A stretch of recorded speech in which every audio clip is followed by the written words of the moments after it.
Episode की starting में हम वू फेंग की मदर को देखते हैं जो घर के बाहर थोड़ी परेशान खड़ी थी। तभी वू फेंग चूचू को लेकर अपनी मदर के पास आ जाता है, जहां चूचू को देखकर वू फेंग की मदर को लगता है कि यही सुन है जिसे वू फेंग की आंट ने रिकमेंड किया था और वू फेंग इसी के साथ ब्लाइंड डेट पर गया था। वो चूचू को देखकर काफी ज्यादा इम्प्रेस हो जाती हैं, मगर तभी वू फेंग बताता है कि ये सुन नहीं है बल्कि ये मेरी गर्लफ्रेंड चूचू है और हम दोनों बहुत लंबे टाइम से एक साथ हैं, इसीलिए आंट से कह दीजिएगा कि मेरे लिए कोई और ब्लाइंड डेट ना लाएं। जो सुनकर वू फेंग की मदर काफी ज्यादा हैरान होती हैं और वू फेंग पर नाराज होते हुए कहती हैं कि अगर तुम दोनों काफी टाइम से साथ हो तो मुझे पहले क्यों नहीं बताया। तभी वू फेंग को एक कॉल आता है और उसे अर्जेंट कहीं जाना पड़ जाता है। इधर चूचू वू फेंग की मदर के पास ही रुकी हुई थी, मगर वू फेंग की मदर चूचू से पूछती है, मुझे सच सच बताओ वू फेंग ने तुम्हें हायर किया है ना। जिस पर चूचू स्माइल करते हुए कहती है, फिक्र मत करिए, मेरे यहाँ आने के कई अलग रीजन हैं, लेकिन मनी इसका रीजन नहीं है। जो सुनकर वू फेंग की मदर काफी हैरान होती हैं।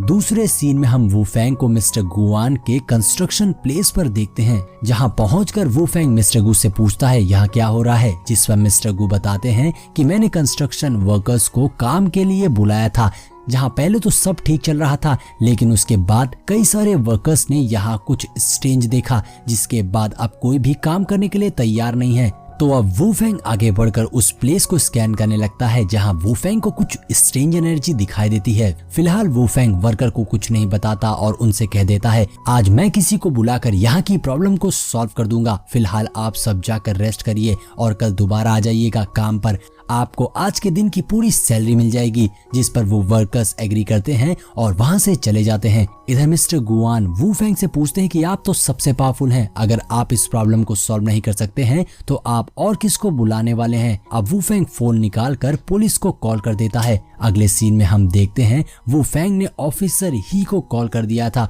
और उन्हें वहां बुलाया था। उस पैराडाइज कम्युनिटी के अंदर एविल स्पिरिट एनर्जी फैली हुई थी। वू फेंग कहता है ये एविल स्पिरिट फिर से यहाँ आ गई और इस बार ये पिछली बार से ज्यादा स्ट्रॉन्ग है। वू फेंग बताता है कि ये एविल एनर्जी आम लोगों के लिए हार्मफुल हो सकती है, मगर प्रैक्टिशनर्स के लिए ये प्लेस परफेक्ट है कल्टीवेशन करने के लिए। तभी कुछ एविल स्पिरिट ऑफिसर ही पर अटैक कर देते हैं, जिससे उसे थोड़ी प्रॉब्लम तो हो रही थी, मगर ऑफिसर ही उन एविल स्पिरिट्स को डिस्ट्रॉय कर दे रहा था। मगर ऑफिसर ही उन सभी स्पिरिट्स को डिस्ट्रॉय कर दे रही थी। ऑफिसर ही कहती है मेरी मदद करो, लेकिन वू फेंग कहता है अगर मुझे मदद करनी होती तो मैं तुम्हें यहाँ पर क्यों बुलाता, इनसे तुम ही निपटो। जिस पर ऑफिसर ही को वू फेंग पर बहुत गुस्सा आता है। अगले सीन में हम लुओ सीनियर मास्टर और सीनियर लेडी को देखते हैं, जहाँ सीनियर कहता है कि मैंने पैराडाइज कम्युनिटी में एविल गैदरिंग एरे को फिर से कास्ट कर दिया है, जो कि इस बार बहुत ही ज्यादा पावरफुल है। तभी लुओ कहता है वू फेंग आ गया है और मुझे यहाँ के एटमॉस्फेयर में कुछ तो गलत लग रहा है। तभी सीनियर चेक करके बताते हैं कि उन्होंने जो फॉर्मेशन सेट किया था उसे तोड़ दिया गया है। जो सुनकर वो सभी हैरान होते हैं। सीनियर लेडी कहती है ये लड़का वू फेंग तो काफी ज्यादा पावरफुल है, इससे उलझना अनप्रॉफिटेबल होगा, हमें पहले वू फेंग के बारे में सारी इंफॉर्मेशन निकालनी चाहिए, उसके फ्रेंड्स रिलेटिव सब कुछ।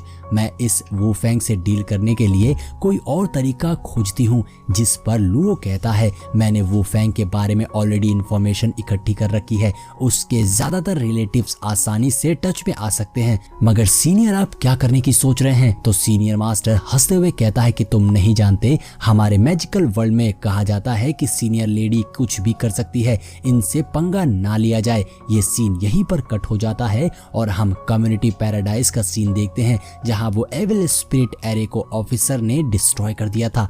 वू फेंग मिस्टर गुआन से बताता है कि यहाँ की प्रॉब्लम सॉल्व हो गई है, अब आप कल से वर्कर्स को काम करने के लिए यहाँ पर बुला सकते हैं। तो मिस्टर गुआन थोड़ा हिचकिचाते हुए कहते हैं कि मुझे इस प्लेस को बनाने के लिए थोड़ी और पैसों की जरूरत है, लगभग 50,000 युआन। जिस पर वू फेंग मान जाता है, जिस पर मिस्टर गुआन बहुत खुश हो गए थे। तभी ऑफिसर ही को पुलिस स्टेशन से एक कॉल आती है और उसे वहां से जाना पड़ता है। इधर पैराडाइज के बाहर वू फेंग की कार के पास मिस्टर बी नाम का बंदा आता है, जो वू फेंग की कार देखकर काफी इम्प्रेस हो गया था।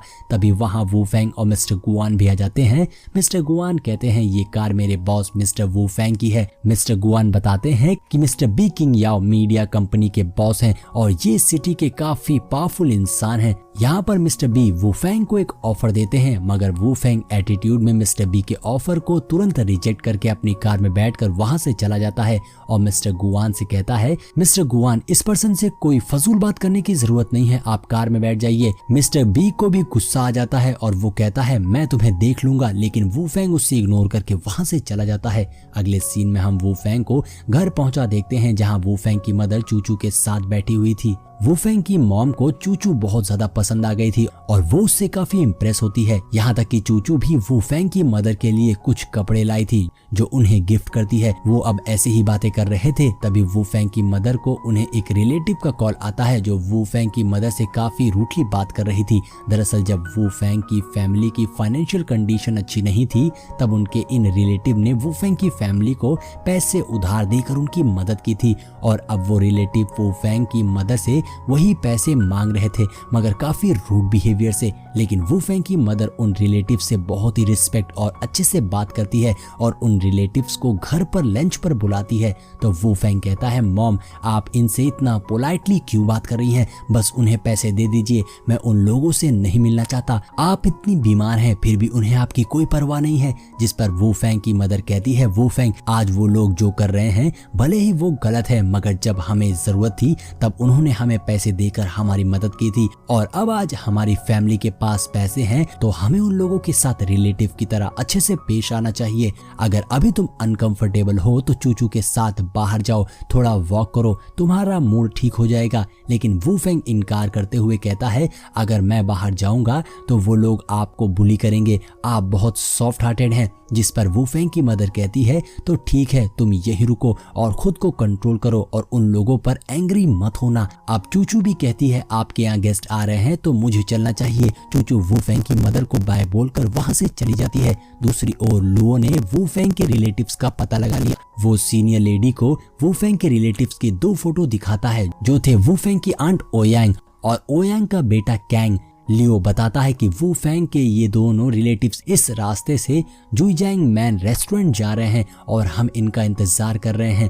तभी हम आंट ओयांग और उसके बेटे को उसी रास्ते से जाता देखते हैं। तभी उनके बगल से सीनियर लेडी गुजरती है और उन दोनों की बॉडी में एविल स्पिरिट डाल देती है और कहती है, अब वूफेंग देखो तुम कितनी बड़ी मुश्किल में पड़ने वाले हो। और अब हम रेस्टोरेंट का सीन देखते हैं जहां आंट ओयांग और उसका बेटा पहुंच गए थे। वो दोनों उस खूबसूरत प्लेस को देखकर काफी हैरान थे कि वूफेंग और उसकी मदर इतने रिच हो गए। तभी वहां वूफेंग और उसकी मदर आ जाते हैं जो उन दोनों का स्वागत करते हैं, मगर आंट ओयांग और उसका बेटा अपने होश में नहीं था। उस पर सीनियर लेडी का असर था। आंट ओयांग कहती है, सिस्टर तुमने तो पैसे ये बोलकर लिया था कि तुम बहुत बीमार हो, लेकिन अब तो तुम बिल्कुल ठीक हो गई हो और काफी ज्यादा अमीर भी लग रही हो। उनकी इस बात से वूफेंग को गुस्सा आ जाता है, मगर उसकी मदर उसे शांत रहने को कहती है। जिस पर वूफेंग की मदर कहती है, इसमें वूफेंग की कोई गलती नहीं है, मैं सच में बहुत बीमार थी और एडमिट थी, लेकिन अब मैं काफी ज्यादा रिकवर हो गई हूँ, क्या ये अच्छी बात नहीं है? तो आंट ओयांग कहती है, ऐसा लग रहा है तुम तो रिकवर हो गई हो और मुझसे लिए सारे पैसे तुमने इस रेस्टोरेंट में इन्वेस्ट कर दिया, इसीलिए इतने टाइम से मुझसे लिए पैसे तुमने वापस नहीं किए। जिस पर वूफेंग की मदर उसे सच बताने लगती है, लेकिन आंट ओयांग उसे नहीं सुनती है और वो कहती है, अगर तुम्हारे पास इस होटल में इन्वेस्ट करने के लिए पैसे थे तो तुमने मुझे पैसे वापस क्यों नहीं किए? ये कितनी शर्म की बात है। यहाँ वूफेंग को गुस्सा आ रहा था,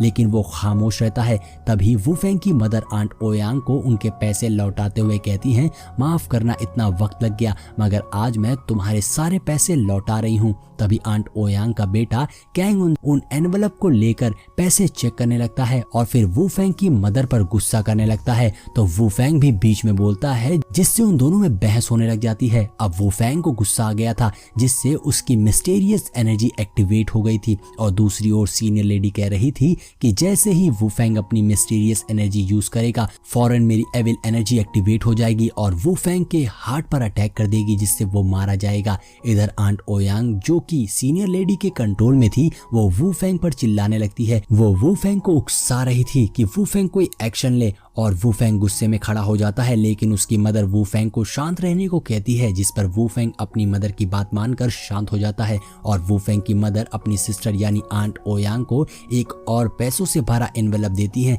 माफी मांगती है। पैसा पाकर आंट ओयांग और उसका बेटा खुश हो गए थे, जिससे सीनियर लेडी की एविल एनर्जी कमजोर होने लगी थी। लेकिन फिर सीनियर लेडी अपनी एविल एनर्जी को फिर से एक्टिवेट कर देती है, जिससे यहाँ आंट ओयांग और उसका बेटा फिर से वू फेंग की मदर से डिसरिस्पेक्ट से बात करके वू फेंग को गुस्सा दिला रहे थे। ऐसे ही बातों बातों में आंट ओयांग बताती है कि मेरे बेटे को कोई स्ट्रेंज बीमारी है, इसीलिए मुझे मेरे बेटे के लिए डॉक्टर काओ का अपॉइंटमेंट चाहिए। तभी वू फेंग की मदर कहती है वू फेंग कैंग का ट्रीटमेंट कर सकता है, लेकिन कैंग वू फेंग की बेइज्जती करते हुए उससे इलाज करवाने से मना कर देता है, जिससे अब वू फेंग को भी बहुत ज्यादा गुस्सा आ गया था। और इसी के साथ हमारा ये एपिसोड यहीं पर एंड हो जाता है।